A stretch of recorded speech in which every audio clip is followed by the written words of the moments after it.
एकादशी के दिन जब आप जल शंकर को चढ़ाने तो रोज ही जाते हैं। जब एकादशी का दिन रहे और शंकर जी के मंदिर में आप जल समर्पित करें तो 3 बार मुख से स्वधा स्वधा स्वधा या स्वधा स्तोत्र का पाठ, जिसमें 12 श्लोक 2-4 हैं। पैसा तो आ रहा है और घर में टिक नहीं रहा। डॉक्टर में, पुलिस में, एक्सीडेंट आदि में, कहीं गलत जगह पर, व्यसन में अगर पैसा जा रहा है, जुए में, मांसाहार, मदिरा पान, या कहीं आया पैसा आने में कमी नहीं, आ रहा है पर टिक नहीं रहा, रुक नहीं रहा।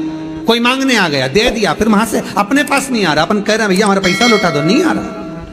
तो महाराज शिव महापुराण की कथा कहती है एकादशी के दिन गंगा के जल में मात्र 7 बेलपत्री डालकर जो नंदीश्वर भगवान अर्थात जो शंकर जी के शिवलिंग के सामने नंदी होता है, उस नंदी के चरण पर गंगा का जल चढ़ाकर बेलपत्री शिव पर समर्पित कर देता है, उसके घर में रुपया रुकना चालू हो जाता है। फिर वो गलत जगह पर नहीं जाता, गलत स्थान पर वो धन जाएगा ही नहीं।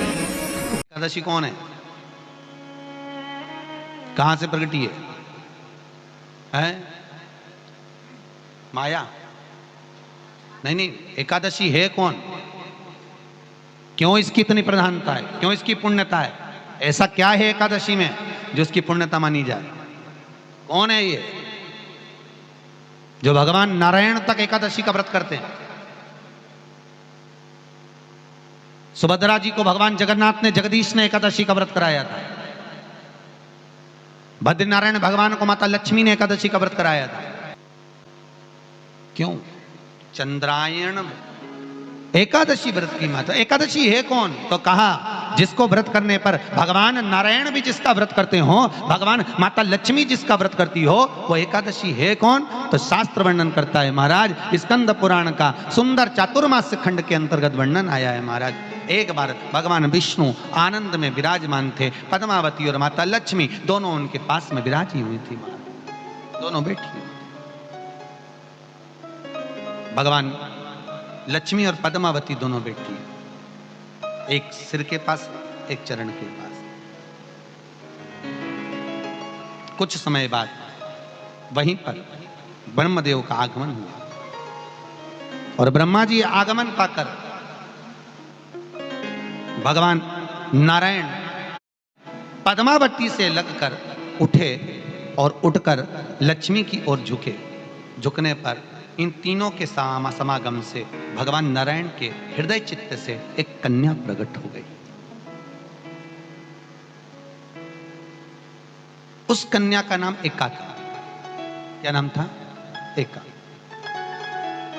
अब 10 उसके गुण इतने प्रबल थे, वो 10 गुण उसके बड़े प्रबल थे कि वो एका जिसको निहारती थी उसको संपदावान बना देती थी, जिसको देख लेती थी उसके जीवन में वो आनंद की अनुभूतियां करा देती थी। एका जिस मार्ग से जाती थी उस मार्ग के द्वार खोल देती थी। एका का पुण्य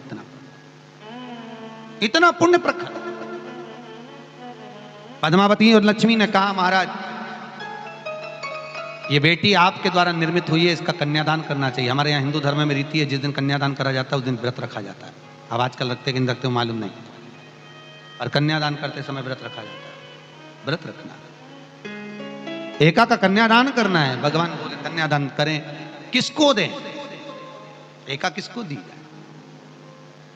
एका प्रदान किसको करी जाए? पुण्यता किसको दी जाए?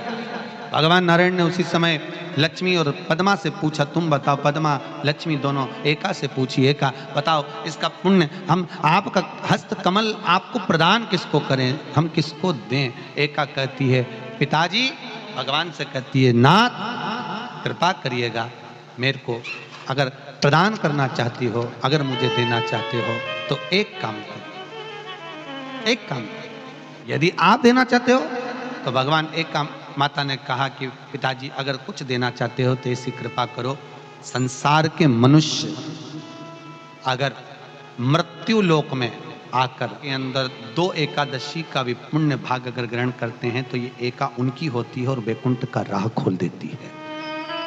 इनके जाने से पहले अगर मैं प्रवेश करती हुई जाऊंगी और इनके मार्ग को सुलभ बनाती हुई जाऊंगी। वो एकादश गुण के कारण एकादशी।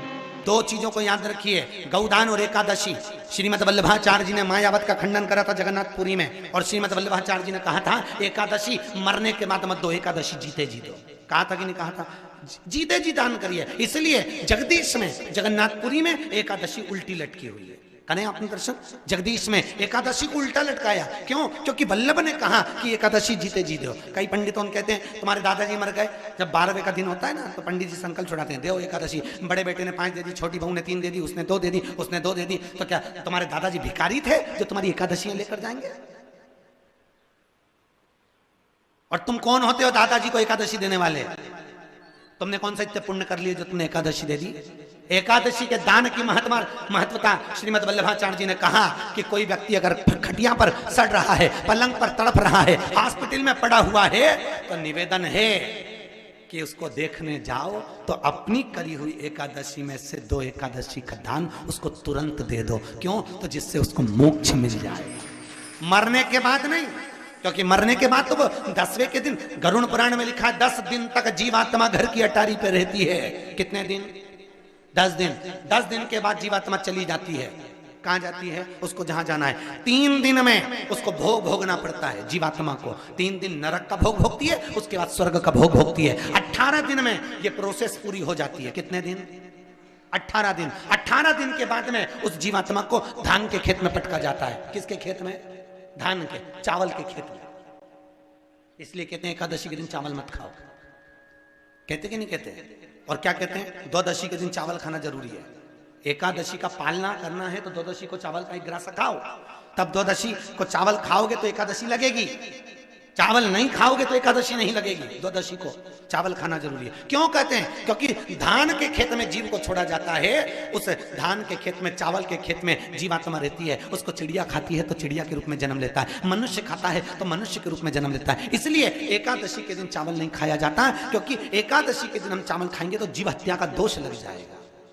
फिर कब खाना है? द्वादशी के दिन। द्वादशी के दिन क्यों खाया जाता है?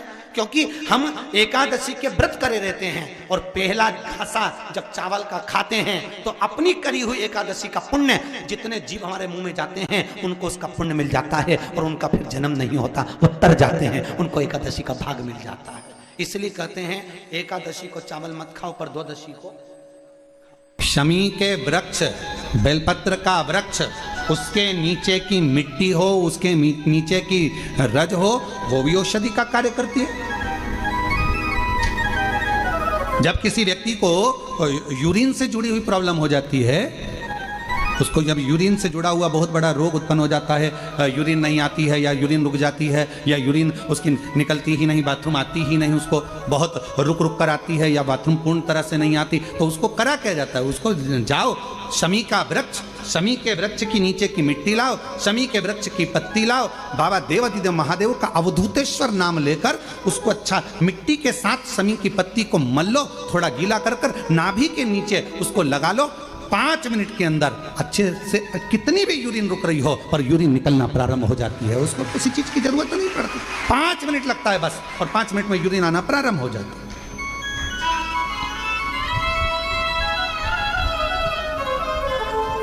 उस शमी का वृक्ष, वो शमी का पौधा, वो शमी का वृक्ष कोई साधारण नहीं होता। कहने वाले कह दिए शमी का पौधा यहां मत लगाना, शमी का पौधा वहां मत लगाना, शमी का पौधा, बेलपत्री का पौधा यहां मत लगाना, बेलपत्री का पौधा वहां मत लगाना, बेलपत्र को यहां मत लगाना। अरे भाई,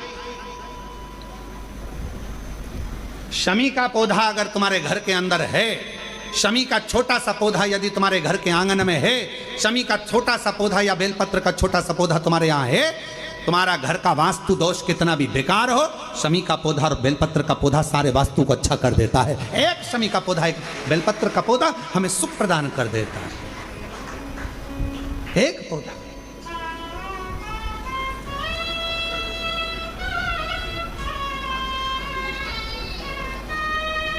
उस शमी के पौधे को ना पहचान रहे लोग, उस बेलपत्र के पौधे को ना पहचान रहे लोग। पर एक निवेदन आपसे और है, अगर तुम्हारे गांव में, तुम्हारे नगर में, तुम्हारे शहर में, तुम्हारी कॉलोनी में, तुम्हारी सोसाइटी में शमी का पौधा हो, बेलपत्र का पौधा हो, बड़ का पौधा हो, पीपल का पौधा हो, चाहे आंवले का पौधा हो, किसी भी पौधे में आप कोई भी जैसे दही चढ़ा देते हो, दूध चढ़ा देते हो, या कोई ऐसा इत्र चढ़ा देते हो, निवेदन है आप अपने आसपास के बड़े बड़े पौधे में ये कोई भी चीज़ ना चढ़ाएं। कोई महाराज कितना भी बताए, पर उस पौधे के अंदर आप केवल जल चढ़ाएं, केवल जल। आप उसमें ना दूध चढ़ाएं ना दही चढ़ाएं। तो क्यों? क्योंकि पौधे में जब दही जाता है तो दही जाने के कारण, इत्र जाने के कारण, तेल जाने के कारण, कोई सामग्री जाने के कारण वो बड़े से बड़ा पौधा सूखने लगता है। हमारा करवत निवेदन है आपसे, उस पौधे में जब भी बेलपत्र का पूजन करने जाओ, ना दूध चढ़ाना ना दही चढ़ाना, केवल जल चढ़ाना। आप बड़ के पेड़ की पूजन करने जाओ, केवल जल चढ़ाइए। आप आंवले की पूजन करने जाओ, केवल जल चढ़ाइए। आप शमी के पेड़ की पूजन करने जाओ, केवल जल चढ़ाइए। जल के सिवाय उसके नीचे ना दूध चढ़ाइए ना दही चढ़ाइए, ना उसमें इत्र चढ़ाइए, ना तेल चढ़ाइए, ना कोई सामग्री चढ़ाइए। उसके नीचे केवल जल चढ़ाओ। क्यों? क्योंकि शमी ने स्वयं मंदार से कहा है, हे मंदार, शमी ने मंदार से कहा है, हे मंदार, जब कोई एक जल का पात्र लेकर हम पंच वृक्ष के नीचे आते हैं, जल का भरा हुआ पात्र लेकर आते हैं और जल समर्पित करते हैं, जब वो खाली पात्र हमारे वृक्ष के नीचे से जाता है तो वो खाली नहीं रहता, हम उसे लक्ष्मी से परिपूर्ण कर कर भेज देते हैं। ये शमी कहता है।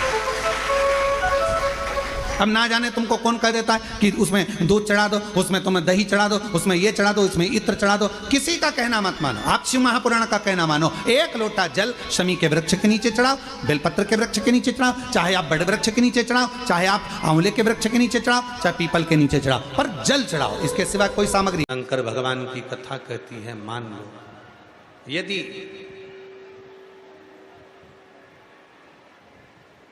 जिंदगी में अगर कोई तकलीफ बहुत बड़ी आकर खड़ी हो गई है, जिसका कोई हल ही नहीं निकल रहा,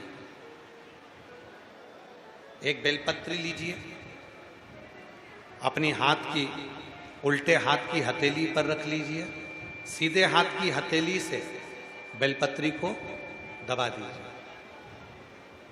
शिव जी के मंदिर में कुछ देर मौन होकर बैठ जाए, जैसे सनकादि ऋषि बैठे हैं।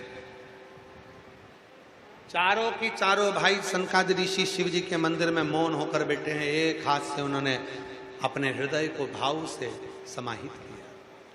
ना शंकर भगवान कुछ बोले, ना सनकादि ऋषि कुछ बोले, और मन की संशय को मिटाना, मन की परेशानियों को मिटाना। हाथ रख, एक बेलपत्र उल्टे हाथ पर रखकर सीधे हाथ से उसको दबाकर मौन होकर कुछ देर बैठी है। अपने मन में जो समस्या है उसका स्मरण करिए और शिव जी से अपने मन की बात कहकर श्री शिवाय नमस्तुभ्यम कहकर, ओम नमः शिवाय कहकर उस बेलपत्र को अशोक सुंदरी वाली जगह पर समर्पित कर दीजिए। अशोक सुंदरी वाली जगह तो मालूम है ना आपको, समझिए, देखिएगा जरा। ये शिवलिंग है, ये भगवान शंकर का शिवलिंग, ठीक है। ये जलाधारी, जहां पर भगवान शंकर का शिवलिंग रखा है, ये शिवलिंग, ये जलाधारी। जलाधारी में सामने से पानी नीचे गिरता है। ये जल आप यहां चढ़ाओगे तो चारों तरफ घूमने के बाद ये उत्तर दिशा में चला जाता है। राइट में गणेश जी का स्थान, लेफ्ट में कार्तिकेय जी का स्थान, बीच में अशोक सुंदरी का स्थान, बीच में अशोक सुंदरी का स्थान, बीच वाली जगह। और शिव जी को ये जो अपने मन का भाव कहकर मौन रहकर चुप रहकर आप जो बेलपत्र समर्पित कर रहे हैं, उसकी डंडी उत्तर की ओर मुख की हो और बेलपत्री अशोक सुंदरी वाली जगह पर समर्पित कर दो। 3 या 4 बार आप मौन होकर अपने मन की बात कहकर उल्टे हाथ में बेलपत्र रखकर सीधे हाथ से उसको दबाकर जब हृदय से शिव को अपने मन का भाव कहते हो, 5 या 7 दिन के अंदर उसका हल होना प्रारंभ हो जाता है। उसमें कहीं ना कहीं वो सुख का अनुभव देना प्रारंभ कर देते हैं। वो